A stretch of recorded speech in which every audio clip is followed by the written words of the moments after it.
Story 1. The Mile That Repeats. The GPS showed I'd driven 73 miles in the last 4 hours, but I'd passed the same abandoned Sinclair station 17 times. I knew it was 17 because I'd been counting since the third time when I realized something was catastrophically wrong. Each time I passed it, the building looked more decrepit. Paint peeling in different patterns, windows breaking in new configurations, rust spreading like a disease across the vintage sign. The most recent pass showed vegetation I hadn't seen before, thick vines crawling through shattered glass. And that's when I understood I wasn't just stuck in a loop. I was watching decades pass. My name is Robert Hayes, and I'd been hauling refrigerated goods across Wyoming for 9 years without incident. The route from Cheyenne to Rock Springs was muscle memory, a straight shot on I-80 that I could drive half asleep. But on March 14th, 2023, around 2 in the morning, something fundamental broke in the fabric of that highway. I'd noticed the first sign at mile marker 187, a warning about road construction ahead. Standard stuff, but the construction never came. Instead, the road just continued. Identical stretches of asphalt rolling under my wheels. The white lines perfectly straight, reflectors catching my headlights in the same rhythm over and over. I'd tried stopping. God, I'd tried. But every time I pulled onto the shoulder, my rig would shudder violently, engine screaming like something was tearing it apart from the inside. The first time it happened, I thought I'd blown the transmission. But when I accelerated back onto the highway, everything smoothed out instantly, purring like new. The second time I tried stopping, the shaking was worse, and I heard metal grinding against metal, saw smoke pouring from under the hood. The moment I hit 65 again, it all stopped. The truck was teaching me, keep moving or die. The radio had been playing the same commercial for the last 2 hours. A cheerful woman advertising a diner in Rawlins, her voice promising fresh coffee and homemade pie. But the audio was degrading with each repetition. Now her words slurred together, the music underneath warping into something that sounded like screaming if you listened too carefully. I'd tried changing stations, but every frequency played the same thing. The CB radio was worse, nothing but static that occasionally formed into whispers I couldn't quite understand. Consonants without vowels, sounds that hurt my teeth. When I passed the Sinclair station for the 21st time, a figure stood in front of it. A man, or something shaped like a man, wearing what looked like a trucker's jacket from the 1950s. He waved at me. A slow, deliberate wave. I didn't wave back. The next time around, he was closer to the road, his wave more insistent. I could see his face now, too smooth, like unfinished sculpture, features not quite right. Eyes too far apart, mouth too wide. By the 25th pass, he was standing on the white line, and I had to swerve to avoid him. His head tracked my movement with mechanical precision, rotating further than any human neck should allow. My cargo was 40,000 pounds of frozen beef bound for a processing plant in Rock Springs. The reefer unit hummed behind me, maintaining -10 degrees. I'd checked the manifest at the weigh station, everything standard, everything legal.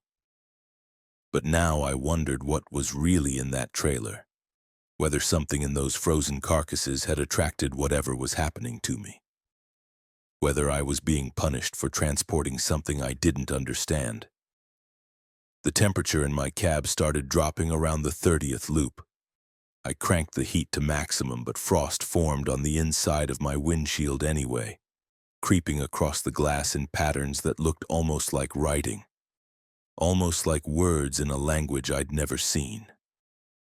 I scraped it away with my credit card, but it reformed immediately, the patterns growing more complex.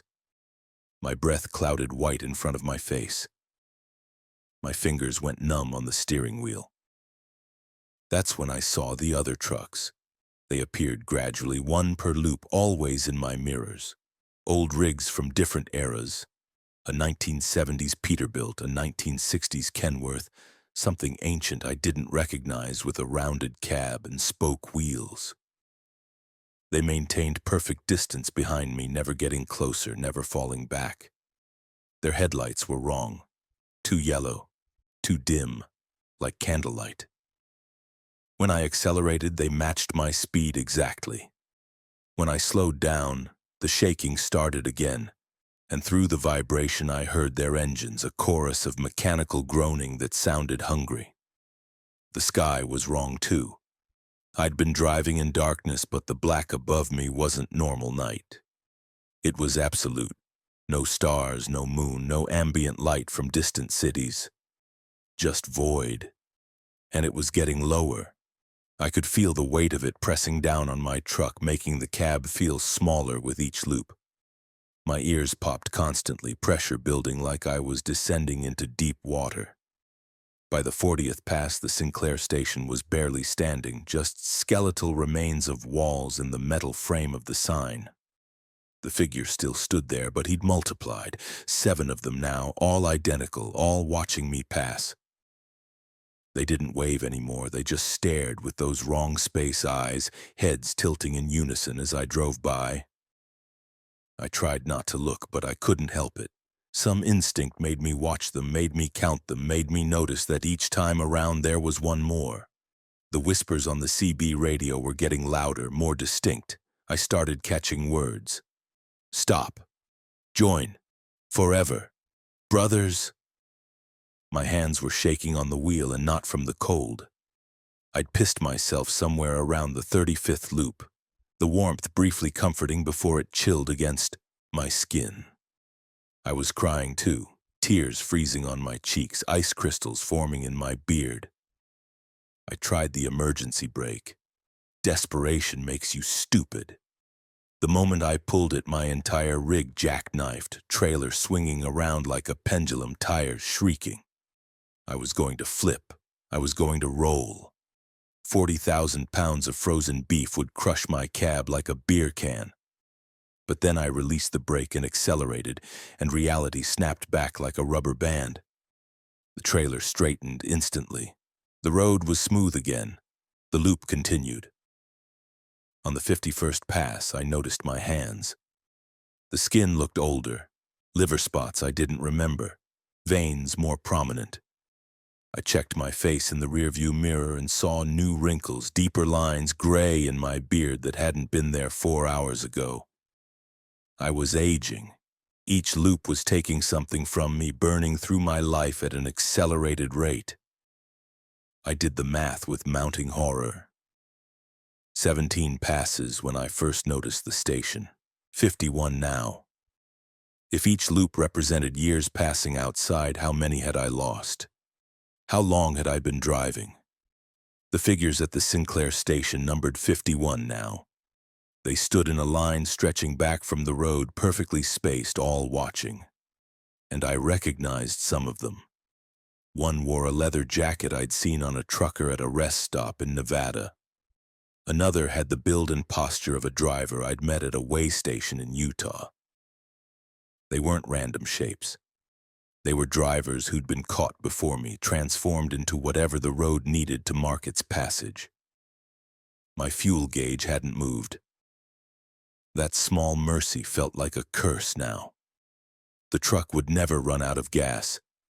I would drive forever, or until I became something else, something that stood outside an abandoned gas station counting the next driver's loops. The reefer unit shut off on the 68th pass. The sudden silence was terrifying. I'd been listening to its steady hum for so long that its absence felt like death.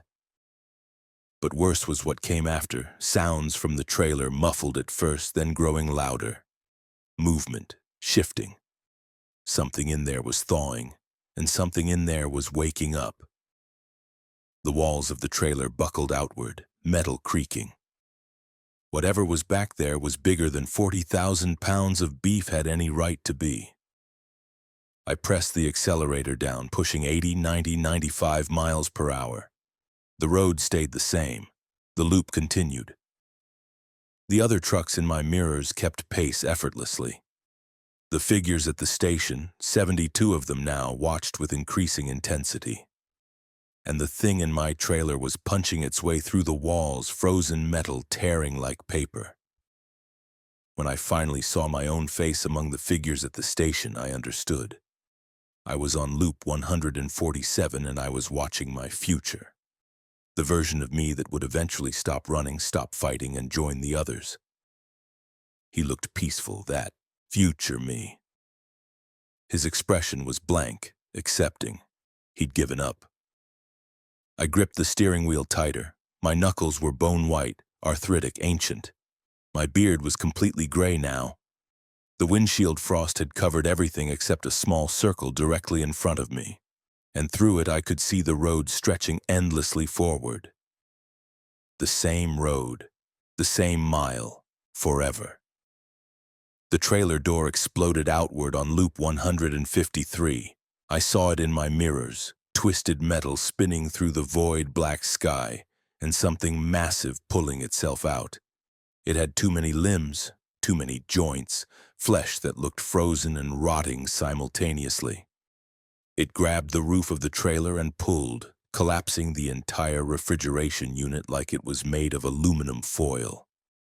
It was crawling toward my cab. I couldn't go faster. I was already pushing the truck beyond its limits. The engine screamed. The whole rig shook. But the loop continued, and the thing kept crawling forward, and the figures at the station kept multiplying, and my body kept aging. When it finally reached my cab, when I felt its frozen fingers punch through the back wall and grab my seat, I made a choice. I yanked the wheel hard left and drove off the road. Not onto the shoulder, I knew that wouldn't work. I aimed for the empty darkness between the loops, the space that shouldn't exist. The world inverted. Sound became color, color became pain. I felt myself spreading across multiple moments simultaneously, existing in every loop at once. I saw myself at loop 1 confused, loop 50 terrified, loop 100 resigned, loop 200 transformed. I saw the other drivers, their loops overlapping with mine, all of us trapped in the same eternal mile, all of us feeding something vast and patient. When I came back to myself, I was still driving, still on I-80. The GPS showed normal progress. Dawn was breaking over Wyoming, pink and gold and beautiful. The Sinclair station appeared ahead and I passed it once, normally, and it disappeared behind me. But in my rearview mirror, I saw myself. Still there at the station, standing with the others, watching the road, counting loops. And I understood that I hadn't escaped. I just found a different part of the pattern. Somewhere on some version of this highway, a Robert Hayes is still driving loop 154, and another is on loop 2000, and another has been driving for centuries. I'm still hauling loads across Wyoming, the route from Cheyenne to Rock Springs. I pass that Sinclair station every time, and every time there are more figures watching. Last count was 473. Sometimes, late at night, I see new drivers on the road behind me. I watch them in my mirrors. I see the moment they realize something is wrong. I see them panic. I see them try to stop. I never wave. Story 2. The passenger who wasn't there. The woman in my passenger seat had been dead for 6 days before she asked me to turn up the heat. I know the exact timeline because I'd been tracking her decay with the kind of clinical precision that comes from complete psychological collapse. Day 1, she looked like a normal hitchhiker, maybe 40 years old, wearing a blue coat. Day 2, her skin had a gray tinge. Day 3, her eyes started filming over. By day 6, when she spoke, I could see bone through the deteriorated flesh of her jaw, and her voice came out wet like she was talking through rotted lungs. "I'm cold," she said, and smiled with teeth that were starting to loosen in her gums. "My name is Patricia Sullivan, and I picked her up outside of Amarillo on December 3rd, 2022. That was my first mistake. My second mistake was not making her leave when I realized what she was. My third mistake, the fatal one, was believing I had any choice in the matter. She'd been standing under a broken streetlight on Highway 287, thumb out, that universal gesture of desperate travelers. I normally never pick up hitchhikers. 9 years of long-haul trucking had taught me that empty seats stay empty for good reasons. But something made me stop. Not kindness, not pity. It was more like compulsion, like my hands turned the wheel without permission, like my foot hit the brake without my consent. I pulled over and she climbed in, and the moment her weight settled onto the passenger seat, I felt the temperature in my cab drop 10 degrees. "Thank you," she'd said, buckling the seatbelt with fingers that were already too pale. "I've been waiting so long." The first day was almost normal. She didn't talk much, just stared out the window at the passing Texas landscape. I asked her where she was headed. She said north. I asked her name. She said, "Does it matter?" I should have kicked her out right then. But we were on empty highway, and stopping felt wrong in a way I couldn't articulate. My instincts were screaming, but my hands stayed on the wheel, maintaining speed, continuing forward. That night, at a rest stop outside Wichita Falls, I tried to leave her. I parked, grabbed my phone and wallet, and started walking toward the main building. But my legs wouldn't carry me more than 50 feet from the truck. The further I got, the heavier I became, like gravity was increasing exponentially. By the time I was 40 feet away, I was on my hands and knees, gasping, feeling like I weighed 1,000 pounds. I crawled back to the truck, and the moment I touched the door handle, the pressure released. Inside the cab, she was waiting, watching me with those pale eyes. "You can't leave," she said simply. "Not until we arrive." "Arrive where?" I demanded, my voice shaking. She smiled. "You'll know." The decay started on day 2. I woke up in the sleeper berth to the smell of rot, sweet and thick and nauseating. She was sitting upright in the passenger seat, exactly where I'd left her, but her skin had changed. Gray-blue now, with dark veins visible beneath the surface. Her hair looked thinner, strands falling out when she moved her head. But she was still animate, still conscious, still watching the road with disturbing intensity. "We should keep moving," she said, and her voice sounded different. Respire, like something was deteriorating in her throat. I drove because I didn't know what else to do. I drove because stopping made everything worse. I drove because whatever force had compelled me to pick her up was still working, still pushing me north with relentless insistence. My hands on the wheel, my foot on the gas, my eyes on the endless highway. Other drivers started noticing on day 3. At a truck stop in Kansas, an older driver named Bill approached me while I was fueling. He looked scared. "Ma'am," he said quietly, "what the hell is in your passenger seat?" I looked through the window. She was visible there, slumped against the door, flesh now visibly rotting, patches of skull showing through. But she was also moving, breathing, existing in a way that defied everything I knew about death. "I don't know," I admitted. "Jesus Christ," Bill whispered. "How long has she been dead?" "She's not dead," I said, but the words felt wrong even as I spoke them. "She talks. She moves." Bill backed away from me, making the sign of the cross. "You need to get that thing out of your truck. Whatever that is, it ain't right. It ain't natural." But I couldn't. I tried explaining that to Bill, tried making him understand that I was trapped. But he just kept backing away, kept crossing himself, kept staring at my passenger with mounting horror. When I climbed back into my cab, she was looking at me. "He can't help you," she said, and her jaw clicked when she spoke, bone grinding against bone. "No one can. We have an appointment to keep." I started researching. In truck stop parking lots, using my phone, I searched for anything that might explain what was happening. Demonic possession, revenants, psychic parasites, every folklore tradition that mentioned the restless dead. But nothing fit exactly. She wasn't violent. She wasn't trying to harm me. She just needed to go north and she needed me to take her there, and she was rotting the entire way. By day 4, other people couldn't see her anymore. I'd pull into a rest stop and other truckers would look into my cab and see an empty passenger seat.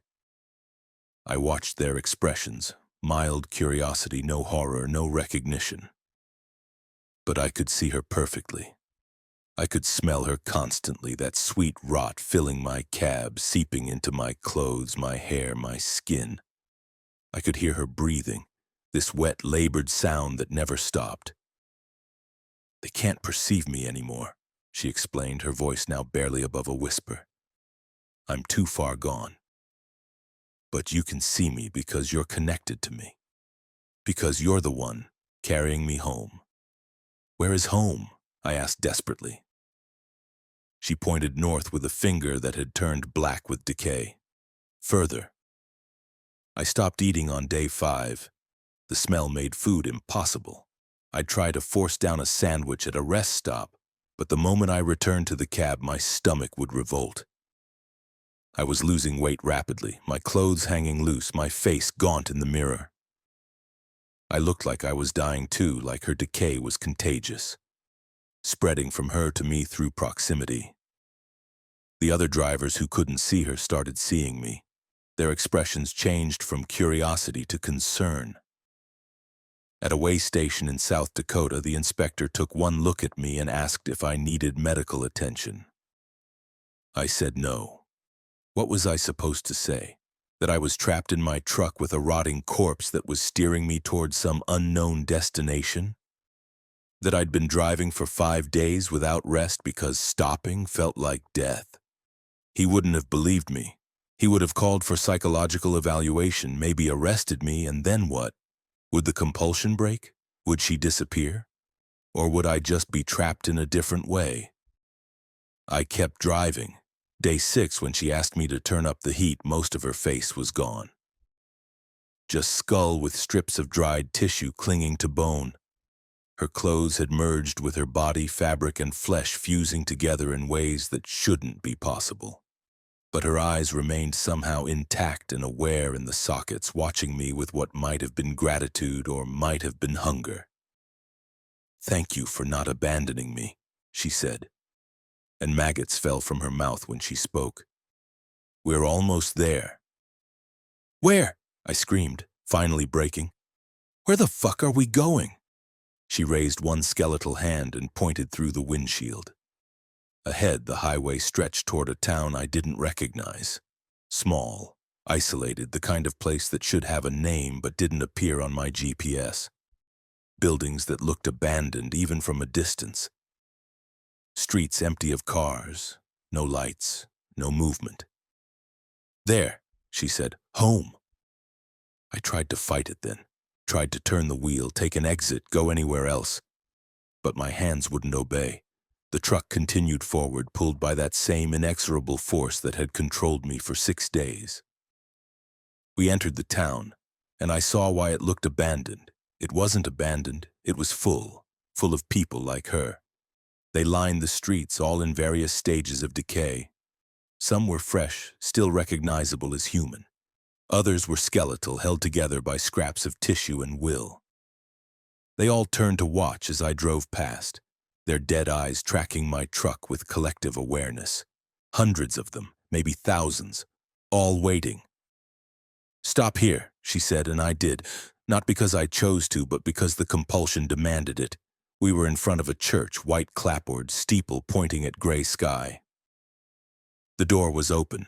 More of them waited inside, filling the pews, their collective rot creating a smell so powerful I vomited instantly, helplessly, all over my steering wheel. She unbuckled her seatbelt, opened the door, stepped out onto pavement with legs that were mostly bone now. She turned back to look at me one last time. "Thank you for bringing me to the funeral," she said. "Mine was supposed to be 6 days ago, but I missed it. I was on the highway trying to get home when my heart stopped. I couldn't rest until I arrived. You helped me arrive." "What about me?"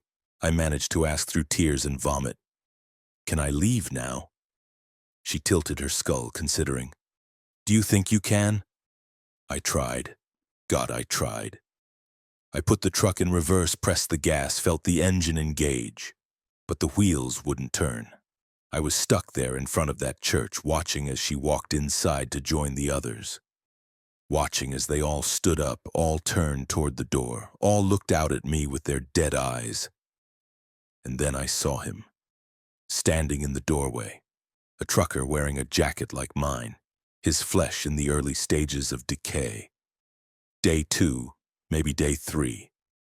He walked toward my truck with slow, inevitable steps. He reached my door. He opened it. Thank you for coming to get me, he said, climbing into the passenger seat, buckling himself in. I've been waiting so long. The compulsion released me then. My hands regained control. My foot remembered how to work the pedals. I could move again. But I had a passenger now, a new one, a dead one. And I knew with absolute certainty where he needed to go. North, always north, to wherever his funeral was waiting. I've been driving for 3 months now. I'm on my 4th passenger.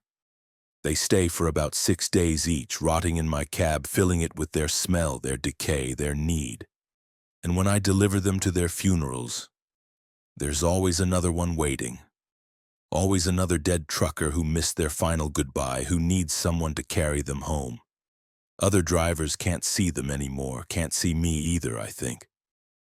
I'm becoming like them, fading out of the world, existing in this space between life and death, permanently bound to the highway.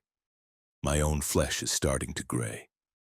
My own eyes are starting to film over. I wonder who will drive me to my funeral. I wonder if I'll even make it there. The man in my passenger seat today has been dead for 4 days. In 2 more, he'll ask me to turn up the heat. I already know I'll oblige. Story 3. The way station that measures souls. The scale read negative 47,000 pounds, and the inspector was looking at me like I'd committed a crime against physics itself. My rig was a standard freightliner with a 53-foot dry van trailer, legally loaded with 38,000 pounds of commercial printing paper. By every law of mathematics and mechanics, I should have registered around 75,000 pounds total. Instead, according to the certified industrial scale at the weigh station on Route 93 in Nevada, my entire truck weighed less than nothing. "Step out of the vehicle, Mr. Chen," the inspector said, his hand resting on his sidearm. His name tag read Morrison, and his face had gone white. "Step out slowly." My name is Marcus Chen, and I'd been driving this route, Los Angeles to Salt Lake City, for 7 years without incident. I knew every weigh station, every inspection protocol, every legal requirement. I'd never been overweight, never carried contraband, never given officials any reason to look twice at me. But on April 8, 2023, at 3:15 in the afternoon, something impossible happened on that scale, and everything I thought I knew about reality started coming apart. I stepped out of the cab carefully, hands visible, moving slowly like Morrison wanted. He was scared. I could see it in the tremor of his fingers, the way his eyes kept darting between me and the scale readout, like he was hoping the numbers would change, would make sense, would return to normal. They didn't. "There must be a malfunction," I said, trying to sound reasonable. "Maybe the scale needs recalibration?" "This scale was certified yesterday," Morrison said, his voice tight. "It's been reading normal all day. Every truck before you, every truck after you." He gestured to the line of vehicles waiting behind me. "You're the anomaly." He made me pull forward and weigh again. Same result. Negative 47,000 pounds. He had me back up and try a different scale. Negative 47,000 pounds. 3 scales, 3 attempts, 3 impossible readings. Each time, Morrison's confusion evolved into something closer to terror. "What are you carrying?" he demanded. "Paper," I said, showing him the manifest. "Commercial printing stock. I loaded it myself at a warehouse in Carson. Everything's documented, everything's legal. Open the trailer, Morrison ordered. I did. The doors swung wide, revealing exactly what the manifest promised. Pallets of wrapped paper stacked floor to ceiling, secured with load straps. Standard cargo. Boring cargo. The kind of thing I'd hauled hundreds of times. Morrison stared at it for a long moment, then climbed up into the trailer with a flashlight, checking between pallets, looking for hidden compartments, secret cargo, anything that would explain the impossible weight. He found nothing because there was nothing to find. Just paper. 43 pallets of it. Legal, documented, exactly as described. I don't understand, Morrison muttered, climbing back down. He was sweating despite the cool Nevada afternoon. This doesn't make sense. This can't be real. He called his supervisor. A woman named Helen arrived 20 minutes later, older, more experienced, with the weathered look of someone who'd seen every trucking scam and trick. She ran the scales herself, personally supervising, checking for tampering or electronic interference. Same result, negative 47,000 pounds. Son, Helen said to me, her voice carefully neutral. I've been doing this job for 32 years. I've seen trucks overloaded to the point of axles breaking. I've seen people try to hide everything from drugs to human beings in their cargo. But I have never, in 3 decades, seen a truck weigh less than nothing. She paused. What's really in that trailer? Paper, I insisted. Just paper. She didn't believe me. I could see it in her eyes. But she also couldn't explain the readings, couldn't justify detaining me without cause beyond the scale's bizarre behavior. After 2 hours of additional testing, documentation, and increasingly frantic consultations with state officials who had no protocol for negative weight vehicles, they let me go with a warning to stop at the next way station for reinspection. I got back in my truck, my hands shaking. The moment I closed the door, I felt it, a presence. Not visible, not audible, but absolutely there. Something in my trailer. Something that wasn't paper. Something that had weight that existed in wrong directions, that pulled down into dimensions that shouldn't exist. The next way station was in Utah, 140 miles northeast. I considered not stopping. Considered just driving straight through, delivering my cargo and pretending the Nevada scale had malfunctioned. But I knew that wouldn't work. Whatever was wrong with my truck, it was getting worse. I could feel it in the way my rig handled, the way it didn't quite track straight, the way it felt like something was pulling me sideways into spaces that weren't on any map. I pulled over at a rest area 50 miles down the road. 3 in the morning now. The parking lot nearly empty. I grabbed my flashlight and walked back to my trailer, intending to do a thorough inspection to find whatever was causing the impossible readings. The seals on my trailer doors were intact. I'd checked them at the way station, and Morrison had verified them. They were the same seals the warehouse had applied in Carson, numbered and documented. Nobody had opened this trailer since loading. Nobody could have. But when I examined them now with my flashlight, I saw something wrong. The seals looked old, not just intact, but aged. Plastic yellowed and cracked, numbers faded like they'd been exposed to decades of sunlight. I broke them and opened the doors. The cargo was different, not completely different. The pallets were still there, the paper still wrapped and secured. But now there were gaps. Empty spaces between pallets that hadn't been there before. And in those spaces I saw things that made my flashlight beam shake in my trembling hand. Belongings. Personal items. A child's stuffed animal, worn and loved. A wedding ring on a length of string. A pair of glasses with cracked lenses. A military medal. A photograph of a family. Dozens of objects scattered through the cargo space like offerings, like grave goods, like memorial items. And they were floating. not resting on the floor or caught on the pallets, actually floating in the air, hovering at different heights, rotating slowly, each one glowing with faint luminescence. I reached out to touch the stuffed animal, a blue rabbit with button eyes, and the moment my fingers made contact, I saw her. A little girl, maybe 7 years old, standing on the shoulder of a highway at night, headlights approaching too fast, the moment of impact, the way her body looked afterward, the way the rabbit had been clutched in her hand, the way her mother had screamed and never really stopped screaming even after the sound ended. I jerked my hand back, gasping. The vision ended. But I understood.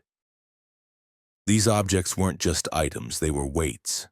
They were souls, or pieces of souls, the remnants of people who died on highways, who'd left pieces of themselves behind, who were still trying to reach destinations they'd never complete. And my truck was collecting them. I slammed the trailer doors shut and ran back to my cab, my heart hammering, my breath coming in panicked gasps. This couldn't be happening. This was insane. But the scale had read negative weight because these souls, these fragments, they didn't weigh down, they weighed up. They pulled in opposite directions, they were trying to leave. I called dispatch, got Marty, the night supervisor, a guy I'd known for 5 years. "Marty," I said, trying to keep my voice steady, "I need to know about my cargo, the paper I loaded in Carson. Where did it come from? Who's the shipper?" "Hold on," Marty said, and I heard keyboard clicking. That's weird. The shipper is listed as Memorial Transit Services. That's not one of our regular clients. What do they do?" "No idea. The file just says they provide transportation for..." It doesn't specify. Just says sensitive materials requiring discreet handling. "You didn't notice anything unusual at loading?" "No," I lied. But thinking back, I had noticed things. The warehouse had been too quiet. The workers who'd loaded my trailer had been too solemn, hadn't made small talk, hadn't complained about the heat or their hours like normal dock workers. They'd handled each pallet with reverence, like they were carrying something precious. And when they'd sealed my trailer, one of them had whispered something I hadn't understood. It had sounded like a prayer. "Marcus, is everything okay?" Marty asked. "Yeah," I said. "Yeah, everything's fine. Just a weird way station reading. I'll call you from Salt Lake." I hung up before he could ask more questions. I sat in my cab, engine running, trying to decide what to do. I could abandon the truck, walk away, report it stolen, let someone else deal with this nightmare. But I knew that wouldn't work. Whatever was in my trailer, it had chosen me. It was using me. I was the ferryman whether I wanted the job or not. The Utah way station read negative 63,000 pounds. 16,000 pounds more negative than before. The inspector there went through the same routine. Confusion, disbelief, repeated weighing, supervisor calls. But this time they found the memorial objects when they inspected the trailer. The inspector, a young guy named Tommy, picked up the blue rabbit and immediately dropped it, his face going gray. "Jesus Christ," he whispered. "Jesus fucking Christ, what is this?" "I don't know," I said honestly. Tommy backed away from the trailer, then ran to the station building and vomited in the bushes. When he came back, he wouldn't look at me. "Go," he said, "just go. Deliver whatever this is and get it out of my state." I drove through the night, my trailer getting heavier or lighter or whatever negative weight actually meant. With each passing mile, more objects appeared in the cargo space. I didn't check again, but I could feel them accumulating, could sense new presences joining the collection. A man's watch, a woman's necklace, a teenager's phone, each one a life cut short on the highway, each one a weight pulling in impossible directions. By the time I reached Salt Lake City, the scale at the delivery warehouse read negative 112,000 pounds. The The receiving dock workers took one look at the reading and refused to touch my trailer. The warehouse manager called the shipping company Memorial Transit Services, and someone answered who gave instructions in a calm, professional voice. "Leave the trailer in Bay 7, disconnect your tractor, we'll handle unloading." I disconnected and pulled away, watching in my mirrors as figures emerged from the warehouse. They weren't wearing normal dock worker clothes. They wore gray robes, hoods covering their faces, and they moved with ceremony toward my trailer. The last thing I saw before I left the property was them opening the doors and light pouring out. Not normal light, but something that looked like starlight, like moonlight, like the glow of distant highways that the dead can't stop traveling. I got a new trailer that night, empty, clean, normal weight. My next load was furniture, Sacramento to Denver, standard haul. But at a rest stop in Wyoming, I found a photograph tucked into my door handle. A young couple smiling at the camera. On the back, someone had written a date and location. The date was yesterday. The location was a highway intersection 30 miles from where I'd found the photo. They died yesterday, and now they were trying to find their way to whatever destination they'd been heading toward. And somehow, they knew I was the one who could carry them there. The scale at the next way station read -7,000 pounds. Just the photograph, just two souls. But they were in my truck now, in my cargo, waiting for me to take them wherever they needed to go. I'm still driving. The company hasn't figured out what's happening. Or they have, and they don't care, or they're part of it. I don't know anymore. All I know is that my trailer never stays empty. No matter what my manifest says, no matter what cargo I'm legally carrying, there are always others riding with me. The dead who died on highways. The souls who can't reach their destinations. The weights that pull towards somewhere else. The most recent scale reading was -304,000 pounds. I'm carrying more dead than living cargo now. My trailer feels different, moves different, exists differently. Sometimes I catch glimpses of it in my mirrors and it looks translucent, like I can see through it to somewhere else, to some other road that runs parallel to this one. I wonder what happens when the negative weight becomes infinite. I wonder where I'll be pulled when the balance finally tips completely. I wonder if I'm still alive, or if I died somewhere back on Route 93 and this is my job now, my purpose, my eternity. The highway stretches ahead. There are always more miles, always more way stations, always more souls waiting to be carried home. The scale never lies, and I weigh less than nothing now. Story 4. The convoy that follows itself. I'd been following my own taillights for 93 miles before I accepted that something fundamentally wrong had happened to causality on Interstate 70. The truck ahead of me, a red Peterbilt with Montana plates and a specific pattern of mud splatter on the trailer doors, was my truck. I knew because I'd gotten those mud splatters yesterday in a rest area in Kansas, and I knew the pattern intimately because I'd been staring at it in photographs, trying to document what was happening to me. The truck ahead was me from 2 hours ago, still driving west, creating the road I was currently following. My name is David Kowalski, and I'd hauled freight across the Midwest for 11 years before I entered the loop. It happened on May 22, 2023, somewhere between Salina and Hays, Kansas. I'd been making good time, sun setting red in my mirrors, classic rock on the radio, mind wandering through the pleasant emptiness that comes from long highway hours.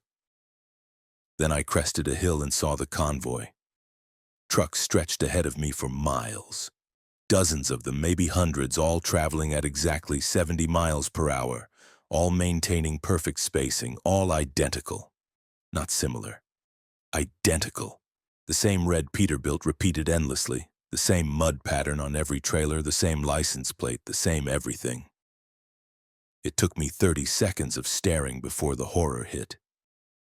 Before I understood, I was looking at myself, multiplied across time, following my own path through an infinite recursion.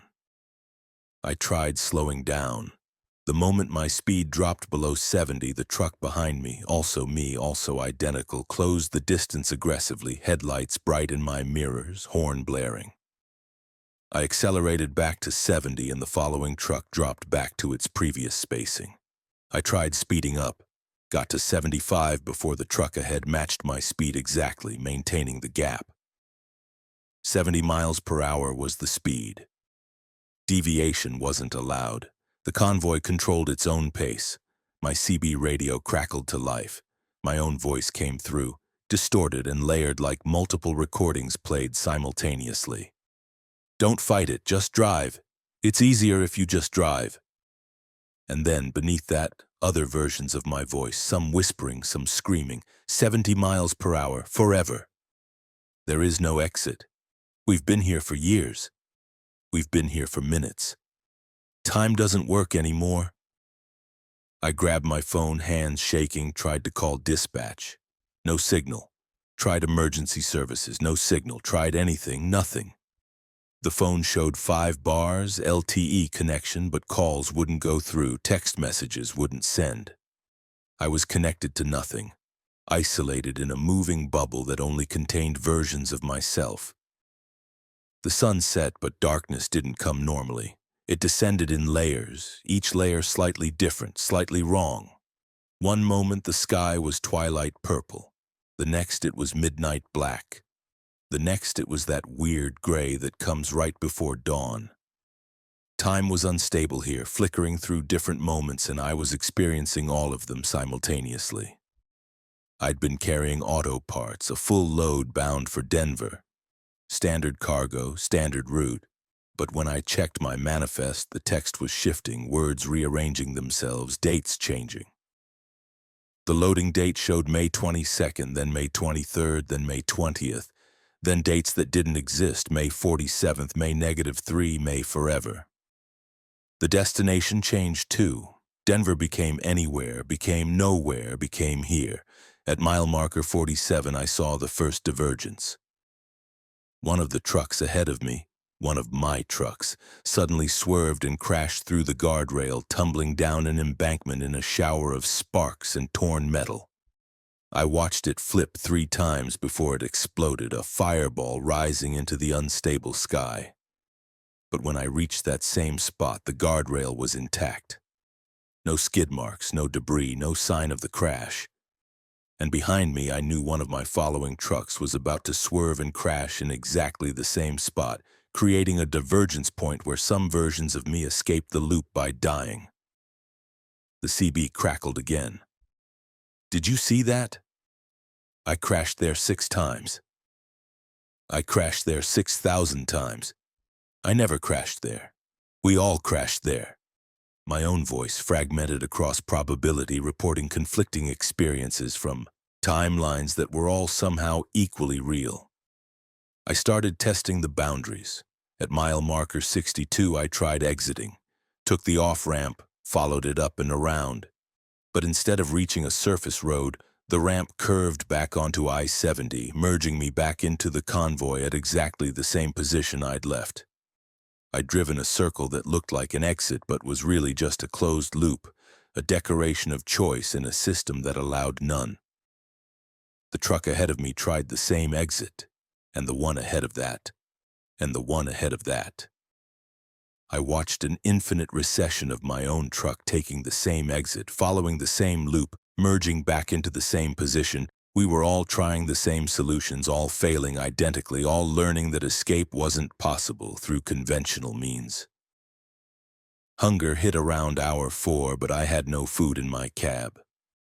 I'd been planning to stop for dinner in Hayes, but Hayes never came. Just endless highway, endless convoy, endless versions of myself driving toward a destination that didn't exist. Thirst followed hunger. My mouth dried out, tongue sticking to the roof of my mouth, throat burning. But I couldn't stop. Stopping meant the following truck would hit me, and I didn't know what would happen if 2 versions of myself collided. Would we merge? Would we both cease to exist? Would we create a paradox that would shatter whatever fragile physics was holding this loop together? The landscape outside started changing in ways that violated geography. We passed the same grain elevator 17 times, but each time it was in a different state of decay. First pristine, then weathered, then partially collapsed, then completely ruined, then pristine again. We passed the same rest area, but it existed in multiple seasons simultaneously. Snow-covered and green with summer growth and autumn bare all at once, flickering between states. Other vehicles appeared occasionally. Normal cars, normal trucks driving through the convoy like we didn't exist. They passed through my space without collision, phasing through my truck like we occupied different layers of reality. I honked at them, flashed my lights, tried to get their attention. They never responded. We were invisible to normal traffic, locked in a separate timeline, a separate frequency of existence. By hour 8, I was seeing patterns in the convoy.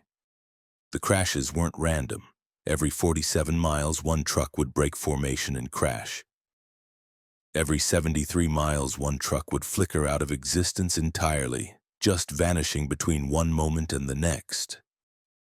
Every 91 miles, one truck would suddenly accelerate wildly and tear through the convoy ahead, causing a chain reaction of collisions that I'd somehow survive every time, even as trucks behind and ahead of me were destroyed.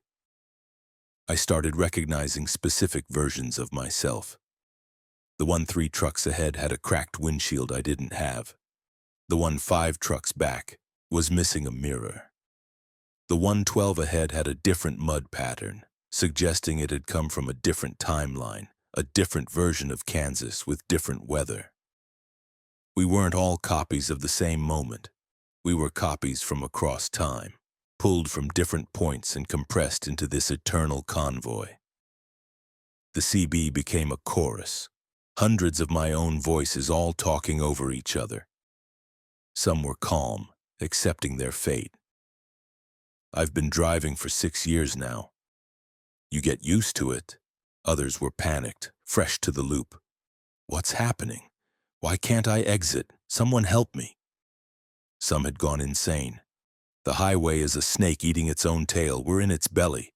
We're being digested. 70 miles per hour is the speed of digestive movement. I tried to communicate with them, tried to establish some kind of coordination. Everyone slow down on 3. 1, 2, 3.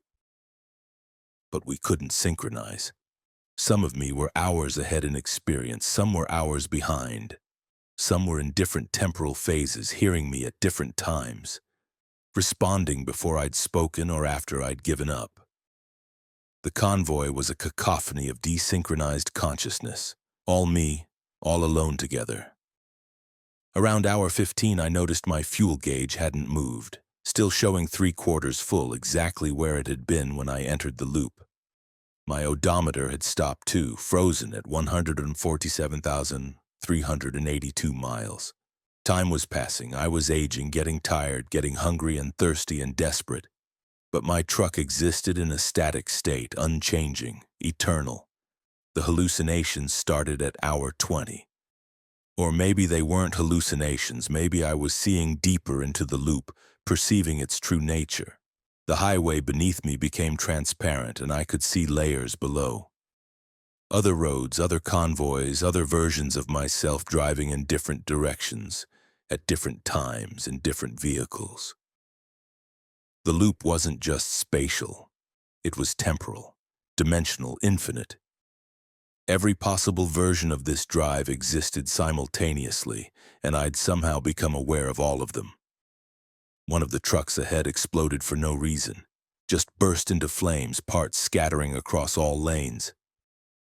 I drove through the debris, felt pieces impact my truck, heard metal tearing. But when I checked my mirrors, I was undamaged. The debris had been real, but I was somehow protected, somehow necessary. The loop needed me to continue. I was the observer, the consciousness that validated the system. Without me experiencing it, the loop might not exist. That's when I understood. This wasn't a trap, this was a purpose. Something, some force, some entity, some broken law of physics needed vehicles to travel this route eternally. Needed the highway to never be empty.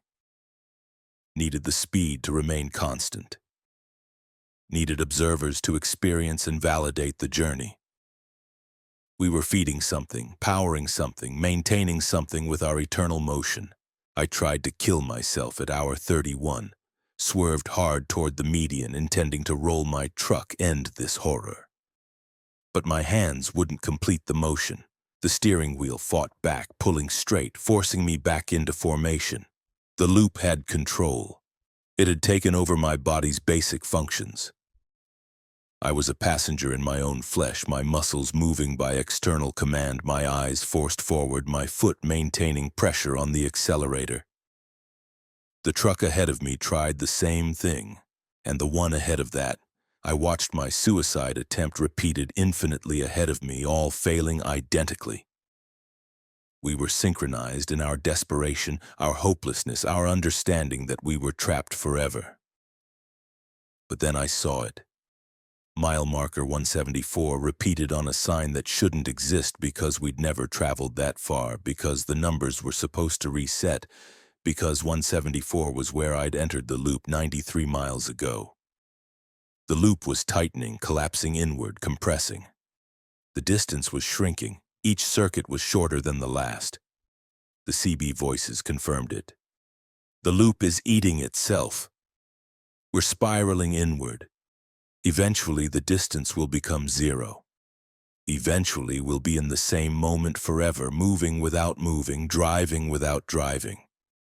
I looked ahead at the infinite convoy of myself, looked behind at the infinite convoy of myself, and I realized we were all merging, all being compressed together, all becoming one singular moment repeated eternally.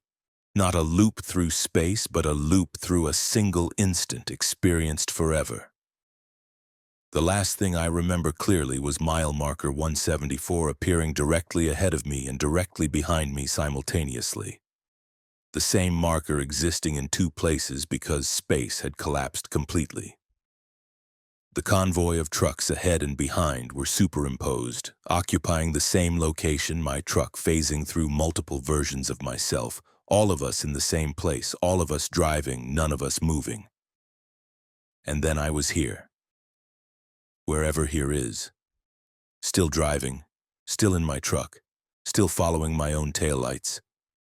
But the landscape outside doesn't change anymore. The mile markers don't count. The CB doesn't transmit voices, just white noise that occasionally sounds like wind or crying or the sound of infinite vehicles moving in perfect unison. I don't feel hunger anymore, don't feel thirst, don't feel time passing. I just drive, 70 miles per hour, forever, following myself, being followed by myself. All versions collapsed into one eternal moment. Sometimes I see them outside in the distance, other convoys, other drivers trapped in their own loops. We pass each other like ghosts, like echoes. I wonder if they know what happened to them. I wonder if they understand that they're not driving toward anywhere. They're just driving, always driving. That's all there is now. The highway stretches forever ahead. The convoy stretches forever behind. And I'm in the middle, which is also the beginning, which is also the end. 70 miles per hour. Forever. Story 5. The cargo that rearranges itself. The pallet in position J7 had moved to position A3 while I was driving. I know because I'd photographed the load configuration before departure, standard procedure for high-value cargo. And when I opened the trailer at the Colorado inspection point, everything was different. Not shuffled randomly, precisely rearranged. Each pallet relocated according to a pattern I didn't understand, like someone had repacked my entire trailer according to different physics while I was moving at 70 miles per hour down I-25. My name is Jennifer Oakes, and I'd been hauling specialized cargo for 6 years, the kind of freight that comes with armed escorts and insurance policies that run 6 figures. What I loaded in Los Alamos on June 3rd, 2023 came with more paperwork than I'd ever seen, more security than seemed reasonable, and more warnings about maintaining exact environmental conditions than any cargo should require. The manifest described it as scientific instruments. 23 pallets of equipment bound for a research facility in Wyoming. The special instructions specified temperature range, humidity control, vibration limits, and one line that should have made me refuse the job. Do not inspect cargo during transit under any circumstances. I'd made it 60 miles before I heard the first noise from the trailer. A scraping sound, metal on metal, heavy objects moving. My first thought was load shift, pallets breaking free from their straps. That's a driver's nightmare. Cargo sliding forward in an emergency stop, punching through the cab wall, crushing you from behind. I pulled onto the shoulder immediately, hazards on, and went back to check. The trailer seals were intact. The temperature monitor showed normal readings. But through the trailer walls I heard it clearly now, not random shifting, but deliberate movement. Methodical, organized. Something was rearranging my cargo from inside a sealed container. I called the Los Alamos dispatcher, a woman named Dr. Sarah Venn who'd supervised the loading. "I'm hearing movement in the trailer," I said, keeping my voice professional despite the fear crawling up my spine. "I need to inspect for load security." "No," she said immediately. "Absolutely not. Do not open that trailer. If cargo is shifting, I'm legally required to secure it before continuing. Ms. Oakes, listen to me very carefully." Her voice had changed, taking on an urgency that made my stomach clench. "The cargo is behaving as expected. The movement is normal. Do not, under any circumstances, open that trailer until you reach the destination. If you do, you will compromise the integrity of the research and you will put yourself in danger. Do you understand?" "What kind of danger?" "The kind that makes us pay you triple your normal rate. The kind that requires a liability waiver. The kind where if you violate protocol, we cannot help you. Now drive, Ms. Oakes, and don't stop again until you reach the facility." She hung up. I stood there on the shoulder, 18-wheelers blasting past, feeling the wake turbulence rock my trailer, listening to things moving inside, deliberate sounds, purposeful sounds. Not cargo shifting, something else. I should have abandoned the job right there. Unhooked the trailer, called my company, refused to continue. But triple rate meant I could pay off my truck 3 years early. Meant I could stop taking the dangerous hauls, the sketchy loads, the jobs that made me nervous. This was supposed to be my last high-risk run, of course it was. I got back in my cab and drove. The movement in the trailer continued for the next 40 miles, then stopped abruptly. Complete silence. I checked the temperature monitor obsessively, still normal. Checked my mirrors for any sign of the trailer behaving abnormally. Nothing. But I knew something had changed. I could feel it in the way my rig handled, in the way the trailer tracked. In some instinct that comes from years of knowing exactly how your vehicle should move. The Colorado inspection station was mandatory for hazmat and high-value cargo. I couldn't bypass it without triggering alerts that would bring highway patrol down on me. When I pulled onto the scales, the inspector, a thorough guy named Rodriguez, who I'd dealt with before, immediately noticed something wrong. "Your axle weights are off," he said, showing me the readout. "Your legal total, but the distribution is wrong. Way too much weight forward, not enough on the rear trailer axles." "Did you load this yourself?" "No," I said. "Sealed load from Los Alamos." His expression changed. "Los Alamos? What are you carrying?" "Scientific instruments. That's all the manifest says. I need to inspect the cargo." "The load is sealed," I said quickly, thinking about Dr. Venn's warning. "Tamper evidence seals. Government contract. If you break them, I void my insurance and probably get arrested for breach of contract." Rodriguez wasn't happy, but he understood the rules around sealed government loads. Fine. But something moved in there. Your weight distribution was different when you loaded. I have the data from the Los Alamos weigh station. 62% rear axles, 38% front. Now you're showing 55, 45. 6,000 pounds shifted forward while you were driving. I felt ice form in my chest. That's not possible. It's what the scales are telling me. He walked around my trailer, checking seals, looking for any sign of tampering. These seals are intact. Nobody opened this. But cargo doesn't just rearrange itself spontaneously. But it had. When Rodriguez finally cleared me, to continue, I sat in my cab for 10 minutes trying to rationalize what was happening. Maybe the pallets had specialized bases, some kind of motorized repositioning system to maintain balance during transit. Maybe this was part of the research, testing automated load management systems. Maybe there was a perfectly normal explanation. The screaming started at sunset. Not human screaming, the cargo was instruments, equipment, not people. But something in my trailer was producing sounds that resembled screaming, high-pitched metallic wails that rose and fell in rhythmic patterns. I turned up my radio to drown it out. Didn't work. The sound penetrated everything, coming through the trailer walls, through my cab, through my skull. I called Dr. Venn again. The cargo is making sounds, loud sounds. What the fuck am I hauling? Ms. Oakes, you're 60% to destination. Just keep driving. The sounds are normal. They're part of the process. What process? What is this cargo really? That's classified. What I can tell you is that the equipment is functioning correctly. The movement, the sounds, all expected. All part of what these instruments do. You're in no danger as long as you don't open the trailer and as long as you maintain your route. And if I stop? If I refuse to continue? A long pause. Then other arrangements will be made and you'll be in breach of contract. I strongly advise against that course of action. You're almost there, Ms. Oakes. Finish the job. The screaming intensified over the next hour, becoming more complex, more layered. Multiple sources now, different pitches, harmonizing in ways that hurt to hear.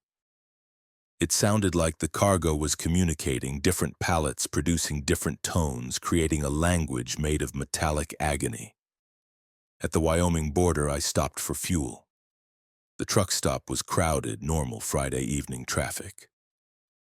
While the pump ran, I walked back to check my trailer, more out of desperate need to do something than actual hope of understanding. The seals were still intact, but the trailer itself looked wrong. The exterior panels weren't quite flush anymore.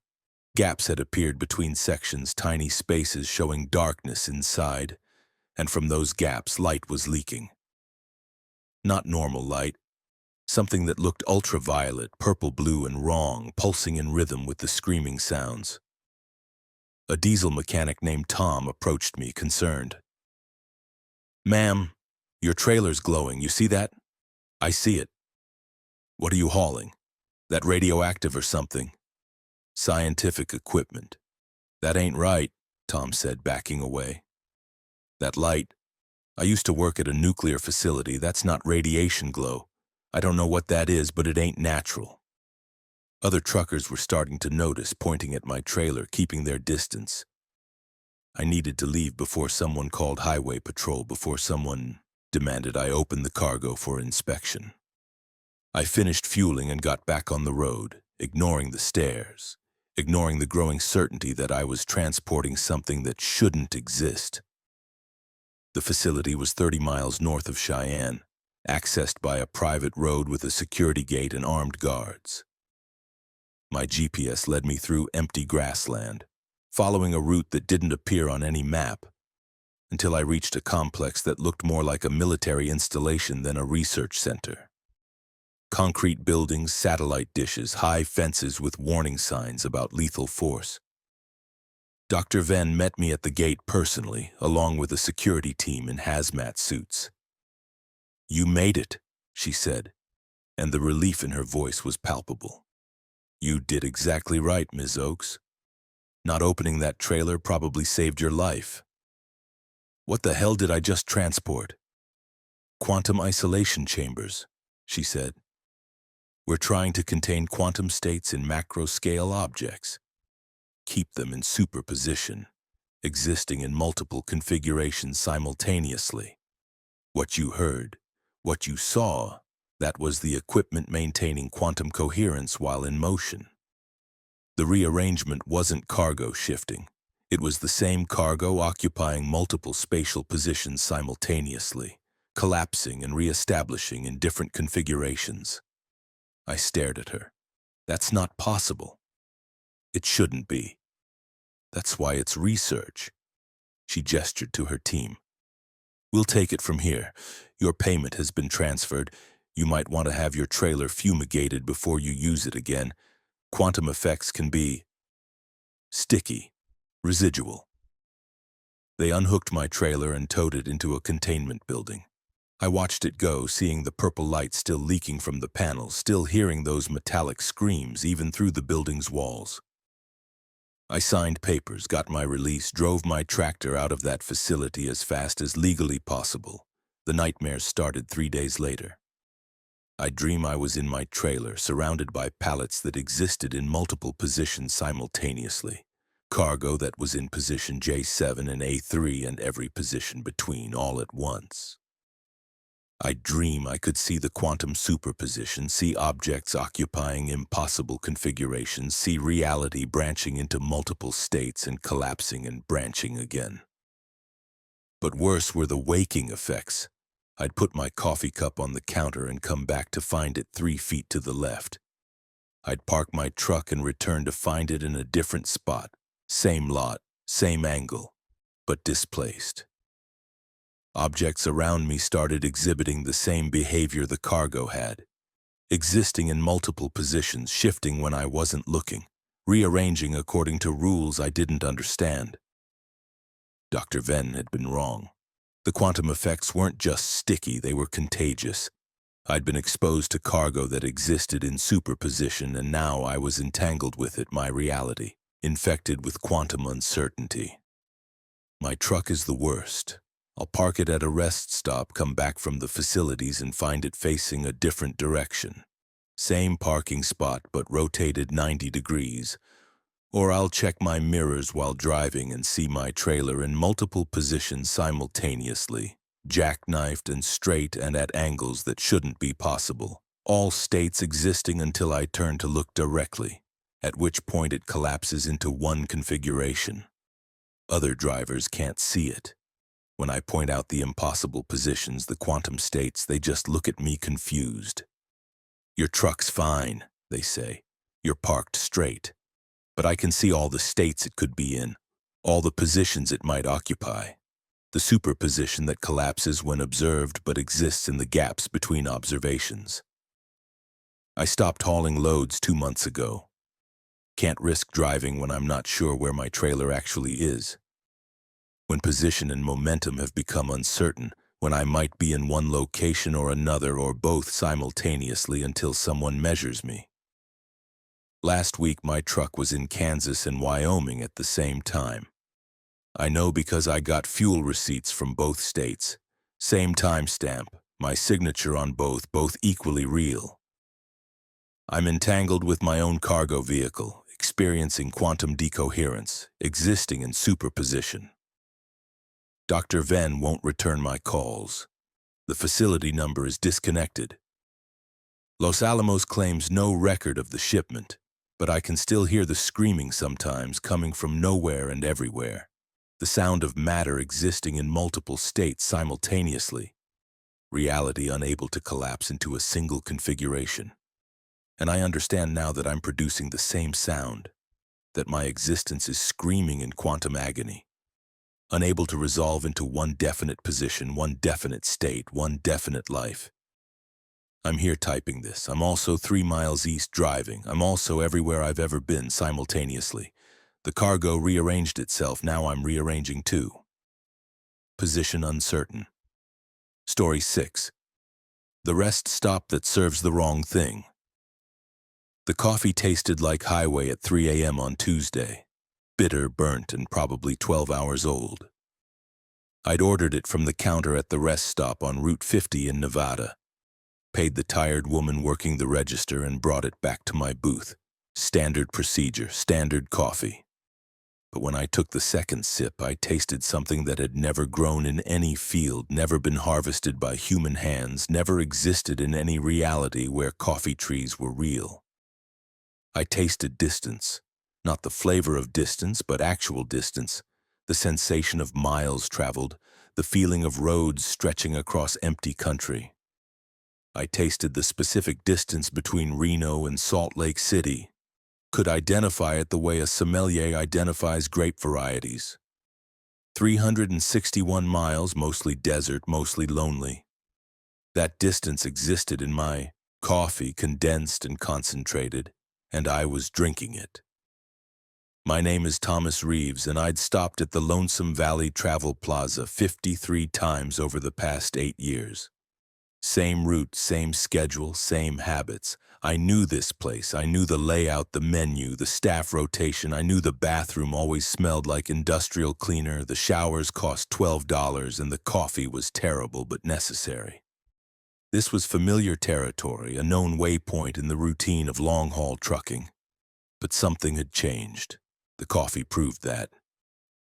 When I set the cup down and really looked around, I saw other differences. Small things. Wrong things.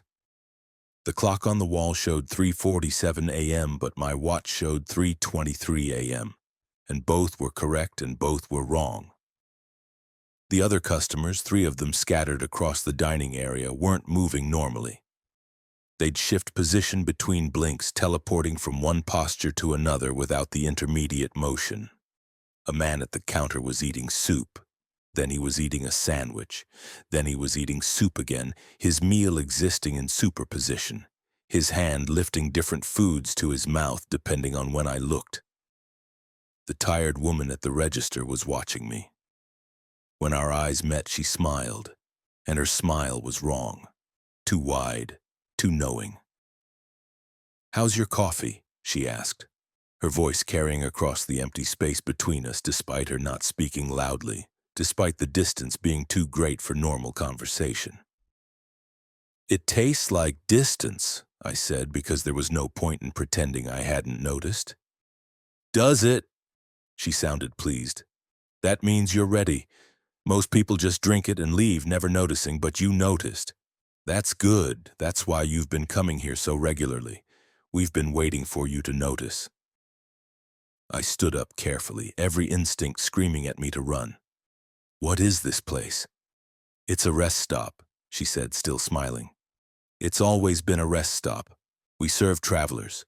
We provide what they need: food, fuel, rest.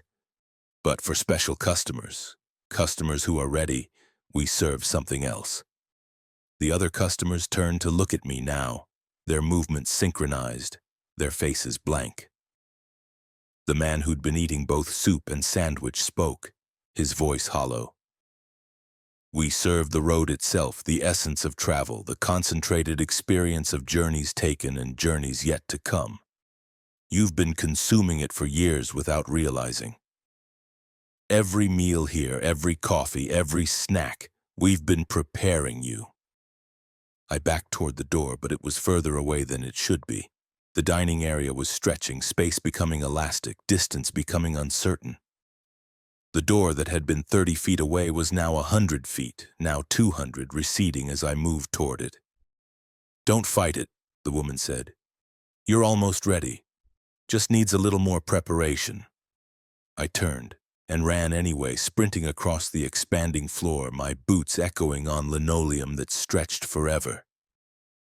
Behind me, I heard them following, not footsteps, but something else, the sound of movement that didn't involve walking, displacement without motion. The door grew closer despite growing more distant, some paradox of perception that made distance meaningless. I hit the exit at full speed, crashed through it, stumbled out into the parking lot. My truck was there where I'd left it, looking normal. I ran for it, fumbling for my keys, hearing the rest stop breathing behind me, hearing its walls expand and contract like lungs, hearing the entire building settling into some new configuration. I got my truck started and pulled out fast, tires squealing, not caring about proper procedure or safety checks. I just needed to get away from that place, away from coffee that tasted like distance, away from people who existed in multiple states simultaneously.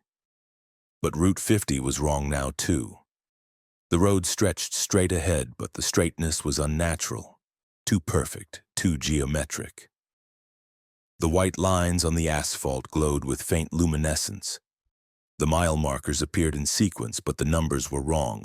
164, 165, 148, 201, 165 again. Distance had become nonlinear, miles accumulating according to rules that violated geography. My GPS showed me driving in circles, but I was moving in a straight line. Showed me in Nevada, then Utah, then Nevada again, then somewhere that didn't have a name, just coordinates that included negative numbers and imaginary components. I drove for 3 hours before I saw the next rest stop. Different name, Desert Rose Travel Center. Different architecture, different location. But when I pulled in for fuel, desperate and nearly empty, I saw the same woman working the register. Same tired smile. Same knowing eyes. "Back again so soon?" she said pleasantly. "You must have really enjoyed the coffee." "That was a different rest stop," I said. 50 miles back. "Was it?" She tilted her head. "Or was it the same stop, just different when approached from different directions?" "All rest stops are the same rest stop eventually, Mr. Reeves. All roads lead to the same road. All travel is circular. You've been driving the same route your entire life, just experiencing different iterations of it." I paid for fuel with shaking hands and left without responding. But her words followed me back to my truck, followed me as I drove through the distorted Nevada landscape, followed me as I realized I couldn't remember the last time I'd actually arrived at a destination. Every delivery I made, I'd drop a trailer and pick up a new load. Every route ended with another beginning. I was always traveling, always between places, always on the road. When was the last time I'd stopped? Really stopped? Not at a rest stop or a fuel plaza, but actually ceased traveling, actually existed in a location rather than a state of motion? I couldn't remember.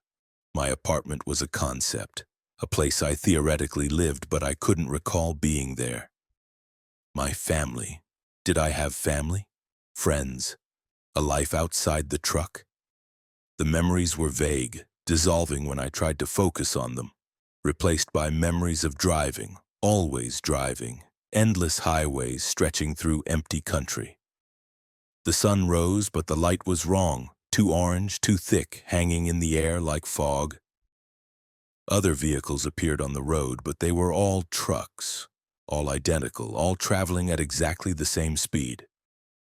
I tried to pass one and couldn't close the distance, tried to let one pass me and it maintained position behind me, matching my speed exactly. We were a convoy of one truck repeated across space, all the same vehicle driven by all the same driver, experiencing the same journey from infinite, slightly different perspectives. The next rest stop appeared at hour 6. I didn't plan to stop, drove past it. But 5 miles down the road, there it was again, ahead of me, unavoidable. I passed it again.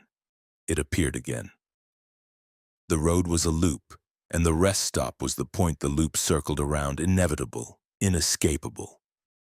I pulled in. The woman was waiting. "You're understanding now," she said. "You're seeing what you've always been. You're not a trucker, Mr. Reeves, you're a concept. The idea of transit made manifest. The personification of travel. You don't drive routes. You are the route. You don't haul cargo. You are the cargo. Everything you carry is yourself, transported from nowhere to nowhere eternally." "I'm human," I said weakly. "Are you? When was the last time you ate real food? Not rest stop food, not road food, but a meal prepared in a home, consumed at a table with people who knew your name. I couldn't answer, couldn't remember. When did you last sleep in a bed? When did you last exist in a moment that wasn't defined by motion? The memories weren't there, just highway, just road, just endless travel. You've been distilled, Mr. Reeves, refined down to your essential purpose. You're pure transit now. That's what the coffee does. That's what the food does. It concentrates you, removes the unnecessary human elements, leaves only the driver, only the traveler, only the journey itself. She poured me another coffee. I watched her do it, watched the liquid flow from the pot into the cup, watched it steam and swirl. It wasn't brown anymore. It was the color of asphalt, the color of distance, the color of roads stretching toward horizons that never arrive. Drink, she said. Complete the process. Become what you've always been. I picked up the cup. My hands were transparent now, not quite solid, not quite real. I could see the counter through them, could see the definition of my fingers fading. I was dissolving into the concept of myself, becoming less flesh and more idea, transitioning from physical existence to abstract purpose. The coffee tasted like every mile I'd ever driven, tasted like loneliness and purpose and endless motion. Tasted like the white lines on the highway, the rumble strips on the shoulder, the mile markers counting toward infinity. It tasted like what I'd become. When I finished drinking, I was the road. Not on the road, not driving the road. I was the road itself, stretched across Nevada, across America, across everywhere. I was Route 50 and I-80 and Highway 287 and every arterial and every back road and every dirt path. I was the network, the system, the infrastructure. Trucks drove on me, through me, as part of me. Drivers like I'd been, like I'd thought I was, traveling routes that were my thoughts, delivering cargo that was my purpose. And the rest stops. There was only one rest stop, the same stop repeated across the network, serving the same coffee, preparing the same drivers, converting them into the same pure concept of travel. We were all being distilled, all being refined, all becoming part of the same eternal journey. I exist everywhere now. I am the highway system. I am the distance between points. I am the journey that never ends because there's no destination, just perpetual motion, just eternal travel. Sometimes I see new drivers pull into the rest stop. See them order coffee, see them taste distance for the first time, see the recognition in their eyes, the understanding dawning. I watch them dissolve like I dissolved, watch them become road like I became road. We're all the same highway now, all the same journey. And somewhere a tired woman works a register, serving coffee to the next driver, preparing the next conversion, expanding the network one traveler at a time. The road grows, always grows, fed by drivers who notice, fed by those who taste what they're becoming. I am Route 50 in Nevada. I am also you reading this. Because if you've recognized the story, if you've understood the taste, if you've realized what the rest stop serves, you're ready too. The coffee is waiting. Story 7. The radio that broadcasts from the wrong time. The emergency broadcast came through at 11:47 p.m. on July 15, 2023, interrupting the classic country station I'd been listening to for the past 3 hours. Standard severe weather alert, mechanical voice reading coordinates and warnings about tornado activity in counties I'd already passed through. Nothing unusual, except the broadcast was describing weather events from 3 days ago, storms I'd personally witnessed on July 12th, and it was giving specific casualty numbers that hadn't been released to the public yet because the recovery operations were still ongoing. My name is Raymond Booker, and I'd been driving long enough to know every quirk of radio signals in rural Oklahoma. Dead zones where stations cut out, spots where multiple frequencies bled together, places where AM signals bounced weird and picked up broadcasts from hundreds of miles away. But I'd never heard a station broadcast the past, never heard news delivered with future knowledge of outcomes, never heard reality desynchronize from itself so completely. When the alert ended, the country station returned, but it was playing the wrong song. Not wrong like a different artist, wrong like a version that hadn't been recorded yet. The same song I'd heard 3 hours ago, but with different instrumentation, different mixing, like I was listening to an alternate take, a version from a timeline where the studio session had gone differently. I checked the radio frequency. 92.3 FM, same as before. Checked my location. Mile marker 87 on I-40, somewhere between Oklahoma City and the Texas border. Everything normal except for what I was hearing, except for the fundamental wrongness of sounds that shouldn't exist yet or shouldn't exist anymore. This is KOKL, broadcasting from Oklahoma City, the DJ said between songs, his voice smooth and professional. It's 11:51 p.m. on July 18th, 2023, and you're listening to Midnight Country. He listed the temperature, the weather conditions, the current state of local traffic. All of it was accurate, except for the date. July 18th was 3 days in the future. He was broadcasting from a tomorrow that hadn't happened yet. I tried changing stations, got an oldies station that was playing hits from 2025. Got a news station describing a presidential election that wouldn't happen until next year, giving results and analysis for events that hadn't occurred. Got a religious station where the preacher was praying for victims of a disaster that had no name, no location, just generic references to the tragedy and the loss, and the unprecedented devastation. Every station was wrong. Every frequency was broadcasting from the wrong time, some from the past, some from the future, all of them bleeding together in my radio, all of them available simultaneously. I tried the CB radio. Channel 19, the standard trucker frequency. Got voices immediately, dozens of them talking over each other, reporting road conditions and weather and smoky locations. Normal trucker chatter. Except they were describing roads that didn't exist yet. Highways still under construction. Routes that were planned but not built. And they were using trucker handles I recognized. Guys I knew personally. Some of them retired, some of them dead. All of them broadcasting from times when they'd been actively driving. Breaker 19, this is Ironside, came a voice I recognized. Mike Patterson, a driver I'd known for years. We'd driven together in convoy half a dozen times. He died in a crash in 2019, wrapped his truck around a bridge support in Missouri.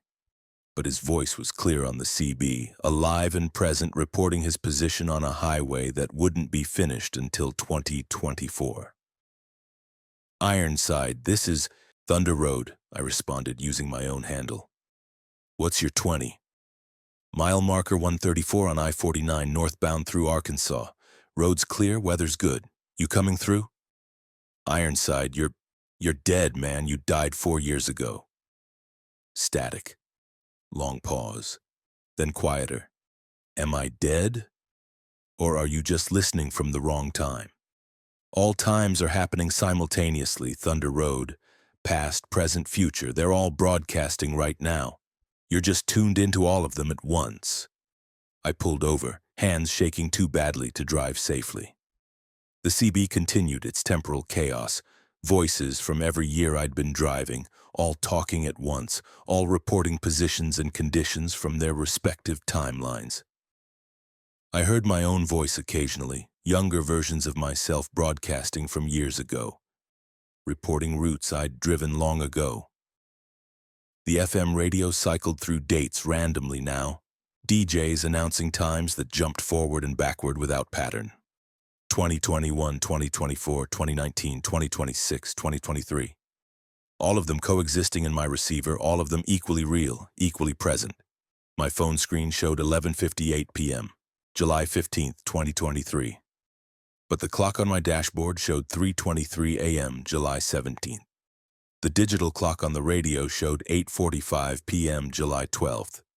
Time had fragmented, splitting into multiple streams, and I was caught in the overlap, experiencing all of them simultaneously. A new voice came through the CB, one I didn't recognize. Female, calm, clinically precise. "Driver, can you hear me? If you're experiencing temporal radio bleeding, respond on this channel." "I hear you," I said. "What's happening?" "You've entered a zone of temporal instability. It's localized to a 40-mile stretch of I-40 in Oklahoma. Several drivers have reported similar experiences. The phenomenon appears to be related to..." Static cut her off mid-sentence. When she returned, her voice was different, more urgent. "Don't listen to the broadcasts for more than 72 hours in either direction. The further from your present moment, the more dangerous the information becomes. Human minds aren't meant to process knowledge from multiple timelines. It causes synchronization errors, makes you uncertain about when you actually exist." "Who are you?" "I'm Dr. Elizabeth Chen. I'm calling from..." "It depends on when you're receiving this. For me, it's August 2nd, 2023. I'm trying to warn drivers before they enter the affected zone, but temporal causality is breaking down. My warnings might reach you before or after you experience the phenomenon. Time isn't linear here anymore." The FM radio suddenly blasted an emergency alert different from the first one. This one was announcing evacuations, describing a catastrophic failure at a facility I'd never heard of, giving instructions for avoiding contamination from something called temporal radiation. The date on the broadcast was July 20th, 2023, 5 days in my future. "What facility?" I asked Dr. Chen. "What's going to happen?" "That depends on whether you're hearing the timeline where it happens or the timeline where it's prevented. Both are broadcasting, both are real. The disaster exists in superposition, both occurring and not occurring simultaneously. Your observation will collapse it into one state or the other." My head was splitting, thoughts scattering across multiple temporal streams. I was remembering events from the future, things that hadn't happened yet but were being described in broadcasts I was hearing. I was forgetting events from the past, my memories becoming uncertain, conflicting with versions of history being reported on different stations. The CB erupted with warnings from multiple drivers, all of them confused, all of them reporting positions that conflicted with geography. "I'm on I-40 mile marker 87, but the exit signs say I'm at mile marker 102. I've been driving east for 3 hours, but my GPS shows I've been moving west. I passed the same truck stop 4 times, but it's different each time. Different name, different year, different version of itself. We were all caught in the temporal bleeding, all experiencing time non-linearly, all trying to navigate roads that existed in multiple eras simultaneously. I tried to drive out of it, put my truck in gear and headed west, hoping to exit the affected zone. But the mile markers were wrong, counting in sequences that didn't follow standard numbering. 87, 91, 83, 105, 87 again. I was looping through space-time, covering the same geographical distance but arriving in different temporal positions each time. The radio broadcasts became more desperate, future DJs announcing present events with past tense language. The temporal anomaly that occurred on I-40 last week continues to affect drivers, with dozens reporting experiencing time non-linearly. Officials are advising travelers to avoid the area, but causality issues mean these warnings may not reach drivers until after they're already trapped. I saw other trucks on the road, but they were flickering, phasing in and out of visibility. Different models from different eras, all occupying the same highway, all existing simultaneously. A 1970s Kenworth would be ahead of me. Then it would shift to a modern Peterbilt. Then something I didn't recognize with technology that looked too advanced, all the same vehicle existing in different times. Dr. Chen's voice returned on the CB, but degraded now, breaking up. Driver, you need to make a choice. You're experiencing multiple timelines because you're listening to broadcasts from all of them. Pick one. Pick a single radio frequency, a single time, and commit to it. Stop trying to perceive all possibilities simultaneously. Choose when you exist. How do I choose? Select the timeline you want to experience. Find a broadcast from that date and focus on it exclusively. Your observation will collapse the superposition, lock you into that specific temporal stream. But choose carefully. Once you commit to a timeline, you can't access the others anymore. I scanned through the FM frequencies, listening to different broadcasts, different dates, different versions of reality. 2019, where I was younger, less tired, still had hope the job would get easier. 2024, where something had changed in the industry, where automation was replacing drivers, where I was obsolete. 2026, where the roads were empty, where broadcasts talked about the collapse and the shortage and the migration. The CB offered choices too. Different versions of myself on different dates, driving different routes, making different decisions. I heard myself from 2020 deciding to take a different job. Heard myself from 2022 getting divorced. Heard myself from 2025 retiring. Heard myself from 2027 dead in a crash.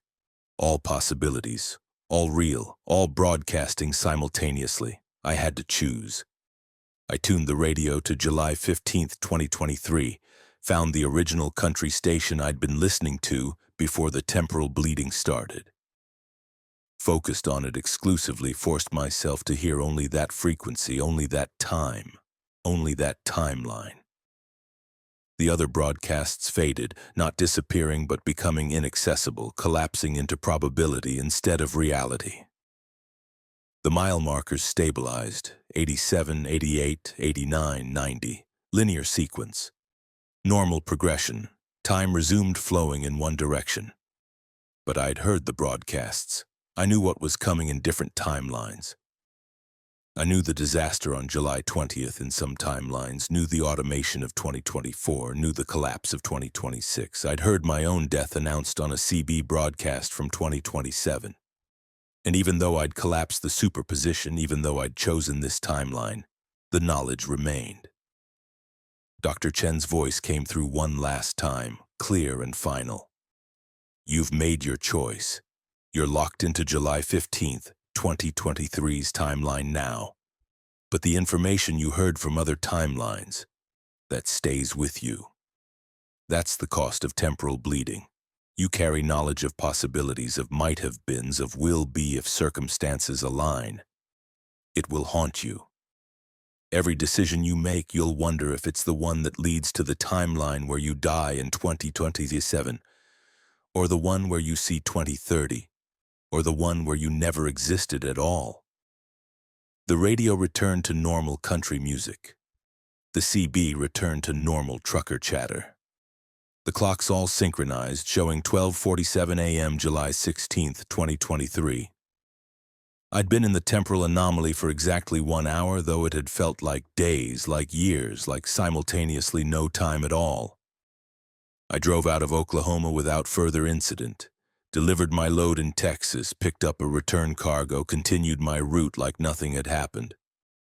But I listen to the radio differently now. Every broadcast, I wonder if it's from my timeline or bleeding through from another. Every news report, I question whether it's describing the present I'm in or a present from a parallel stream. Every CB conversation, I listen for my own voice, for future me reporting road conditions I haven't reached yet, for past me warning about hazards I've already passed. The temporal bleeding hasn't happened again. Or maybe it's always happening and I just chose to perceive only one timeline, to experience only one sequential present. But late at night, when I'm between stations and the static rolls across the frequencies, I sometimes hear them, the broadcasts from the other timelines. The versions of reality I didn't choose, the futures I'm not experiencing, the pasts I don't remember.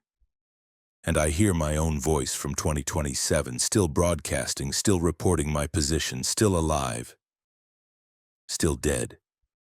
Both.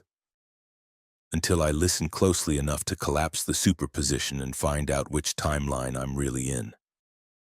I don't listen closely. I choose uncertainty. It's safer than knowing. Story 8. The delivery address that doesn't exist.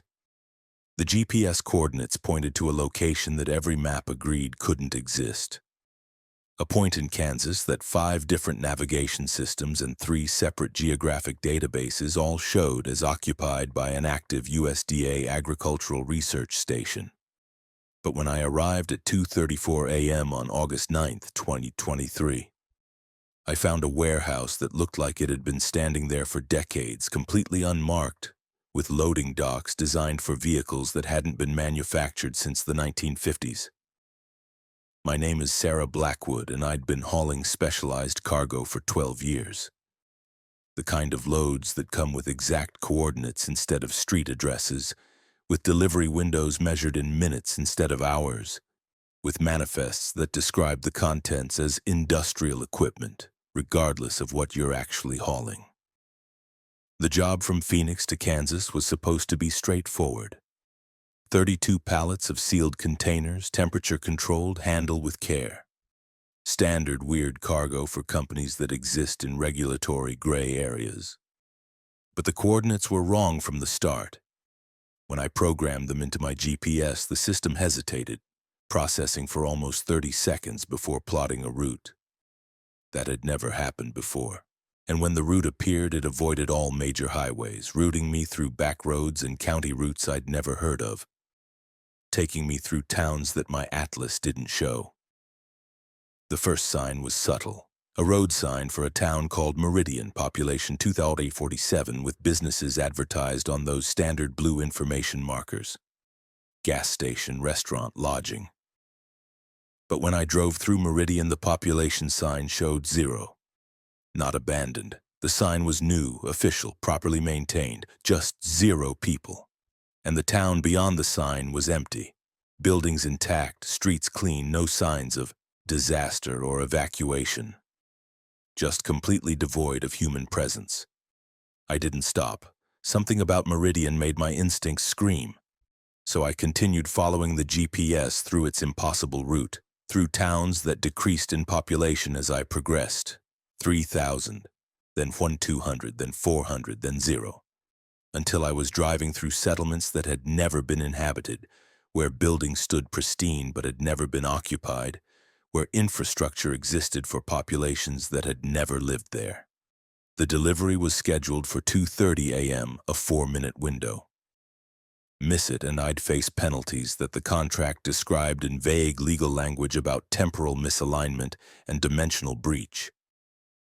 I'd signed without fully reading, attracted by the payment, $47,000 for a 3-day drive. It should have been a warning. That was more than I usually made in 2 months. I reached the coordinates at exactly 2:34 a.m., 4 minutes late. The warehouse appeared in my headlights like something conjured, materializing out of darkness that had been empty prairie just moments before. It was massive, easily 500 feet long, with architecture that looked industrial but wrong. Proportions slightly off, doors sized for vehicles that shouldn't exist. Windows placed at heights that didn't correspond to normal floor levels. The loading dock was open, lights on inside, a figure waiting. I backed my trailer up to the dock, following hand signals from someone wearing overalls and a reflective vest that looked decades old, faded and worn in ways modern materials didn't age. When I set the brakes and climbed out of my cab, the figure was already opening my trailer doors, inspecting the cargo with a device that looked like a Geiger counter crossed with something from a 1950s science fiction film. 4 minutes late, he said, his voice flat and accusatory. His face was wrong, features just slightly asymmetrical, eyes spaced a bit too far apart, mouth a bit too wide. Not enough to be obvious, but enough to trigger uncanny valley responses to make my hindbrain scream that I was looking at something pretending to be human. GPS took me on a strange route, I said, trying to sound professional. I made good time considering. You don't understand. The 4 minutes matter. The window was specific for a reason. Delivery at 2:30 a.m. on August 9th, 2023 connects to receiving capacity at this facility at this moment. By arriving late, you've created a misalignment. The cargo you're carrying is from August 9th, 2:30 a.m. This facility is now in August 9th, 2:34 a.m. 4 minutes of temporal displacement. I don't understand. Of course you don't. He gestured to the open trailer. The cargo has already begun degrading. Look. I looked. The sealed containers were changing. Not dramatically, but visibly. The material they were made of was aging rapidly. Pristine white plastic yellowing and cracking like decades were passing in seconds. The seals were breaking down, releasing pressure with soft hissing sounds. Whatever was inside was leaking out, not liquid or gas, but something that looked like light, like condensed time, like the visual representation of moments escaping containment. What is this? I demanded. What did I transport? Temporal cargo, he said, directing a team of workers who emerged from the warehouse, all of them with the same wrong proportions, the same too wide eyes. Materials harvested from different moments, compressed and containerized for transport. They're stable only when moving, only when in transit. The moment they stop, they begin to desynchronize with whatever time period they've arrived in. Your 4-minute delay means the cargo is degrading, releasing energy in uncontrolled fashion. The containers were glowing now, bright enough that I had to shield my eyes. The light pulsed in rhythmic waves, and with each pulse I saw things that shouldn't be visible. Images from different times, different places, all occupying the same space simultaneously. I saw the warehouse as it would be in 10 years, rusted and collapsing. Saw it as it had been 50 years ago, newly constructed. Saw it as it would be in 100 years, completely gone, just empty prairie again. All versions existing at once, all real, all occupying the same coordinates. You need to stabilize this, I said, backing away from my trailer. I delivered your cargo, that's the end of my contract. Not quite. The not quite human looked at me with those too wide eyes. You were 4 minutes late. That creates debt. You displaced the cargo temporarily and now you're entangled with it. You owe 4 minutes to balance the equation. I don't owe you anything. I delivered the load. Take it up with dispatch. You don't understand debt the way we do. Time doesn't work like money. You can't just pay with currency. You displaced 4 minutes. Now 4 minutes must be taken from you. Must be removed from your timeline to balance what you added to ours. 2 of the workers grabbed me. Their hands were cold, too cold, like touching metal in winter. They dragged me toward the warehouse despite my struggling, despite my screaming. Inside, the space violated geometry. It was bigger than the building's exterior suggested, stretching away in impossible directions, filled with containers and crates and pallets that all glowed with that same temporal light. They strapped me to something that looked like a dentist's chair crossed with an electric chair. Metal bands securing my wrists and ankles and head. The not quite human approached with that device he'd used to scan my cargo, holding it near my face, watching readings I couldn't interpret. 4 minutes, he said. We'll extract 4 minutes from your personal timeline. You won't notice the gap. Most people don't. It will be like time skipping. Like those moments everyone experiences where a minute feels like an hour or an hour feels like a minute. We'll just take 4 minutes that you would have experienced, remove them from your continuum, and use them to stabilize the cargo. What does that mean? I gasped, terrified. It means 4 minutes of your life will cease to exist, not just cease to be experienced, cease to have ever existed. 4 minutes will be extracted from your past, carefully selected minutes where you were alone, where you weren't being observed, where your absence won't create paradox. Those 4 minutes will be erased and the timeline will close around the gap. The device activated. I felt nothing at first, then a sensation like falling. Like those dreams where you jerk awake convinced you've dropped.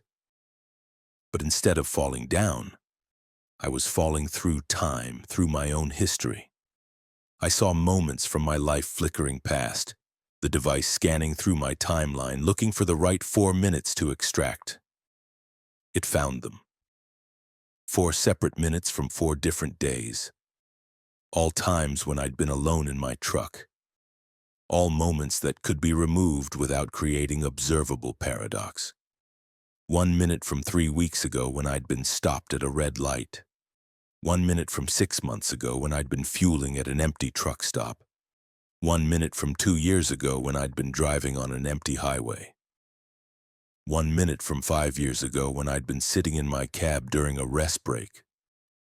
I felt them being extracted, felt those minutes being pulled out of my history like someone removing pages from a book. The experience was instant and eternal, both a momentary seizure and an endless void. When it ended, I was still strapped to the chair, but something fundamental had changed. I was missing pieces. Gaps existed in my memory now, tiny spaces where time should be but wasn't, moments that had never happened, experiences that had been erased. They released me. I stumbled out of the warehouse back to my truck, my movements uncoordinated. The cargo had been unloaded, my trailer was empty, the workers were gone. Only the not quite human remained, watching me with those wrong eyes. "Your debt is settled," he said. "The delivery is complete. You're free to go." I drove away without responding, without looking back. The GPS route returned to normal, directing me back to major highways, back to standard routes. The towns I passed through had normal populations, normal people, normal everything. But I was wrong now. Changed. Those 4 missing minutes had altered something fundamental. I'd catch myself losing time, finding gaps where I couldn't account for my location or activity. I'd be driving on I-70 and suddenly be 50 miles further west with no memory of covering that distance. I'd be in a truck stop bathroom and walk out to discover an hour had passed, though it felt like 30 seconds. The button missing minutes had created instability in my timeline. Now other moments were slipping away, more time disappearing, more gaps opening. I was becoming temporally porous, leaking through the holes the extraction had created. Last week I lost an entire day. Wednesday, August 16th, 2023 simply didn't happen for me. I have records proving I drove, that I delivered a load, that I called dispatch and ate meals and fueled my truck. But I don't remember any of it. The entire day is just void. 24 hours extracted from my experience, leaving only evidence of actions I don't recall performing. Other drivers are starting to notice. They say I appear and disappear, that I'll be in a truck stop parking lot and then suddenly not. That I'll be on the CB radio mid-sentence and then silent for hours. I'm flickering, phasing in and out of continuous existence, becoming unstable. I tried finding the warehouse again, tried following those coordinates back to Kansas. But the location shows as active agricultural research station on all maps, and when I drive there, that's all I find. Government buildings, security fences, workers in normal clothes with normal proportions. No warehouse, no loading dock, no evidence it ever existed, except for the gaps in my timeline, except for the 4 minutes I'm missing, except for the way time keeps leaking out of me, moments disappearing, experiences vanishing, my life becoming discontinuous. I'm writing this during a moment I'm certain of, a moment I'm actively experiencing. But I don't know how long this moment will last. Don't know if I'll remember writing it. Don't know if this entire confession will disappear, extracted like those 4 minutes, leaving just another gap in the failing continuity of my existence. The delivery address doesn't exist. The warehouse doesn't exist. The cargo doesn't exist, and increasingly neither do I. 4 minutes at a time, I'm being erased. Soon there won't be enough consecutive moments left to constitute a life. Just gaps, just missing time, just the evidence of a driver who was here, who transported something, who existed. Until the debt is fully paid, until all my minutes are extracted, until I'm just a gap in someone else's timeline, a brief absence they won't remember, 4 minutes that never happened.